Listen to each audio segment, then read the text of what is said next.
ফিরে আসো রিয়াদ, তোমার মা তোমার জন্য নাওয়া খাওয়া ছেড়ে অনেকটা পাগলের মতো হয়ে অসুস্থ হয়ে পড়েছে।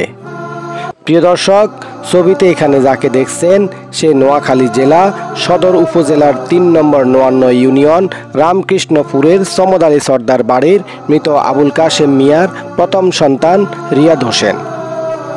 এই যুবককে তার পরিবার গত ডিসেম্বর ২০২২ থেকে খুঁজে পাচ্ছেন না।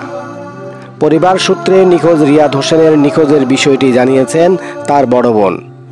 তিনি জানান, তাদের বাবা গত ৩ সেপ্টেম্বর মারা গেছেন চট্টগ্রামে।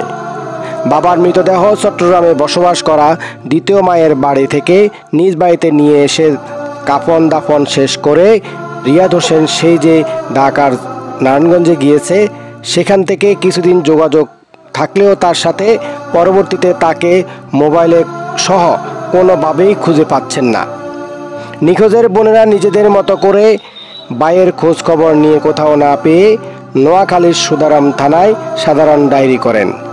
যদি কেউ এই ছেলের সন্ধান পান, দয়া করে নিম্নোক্ত নাম্বার সমূহে ফোন দিয়ে জানানোর জন্য বিশেষ অনুজ্ঞায় অনুরোধ করেছেন তার পরিবার। ছেলের বোন 014092590089 অথবা সুজন 016252522025।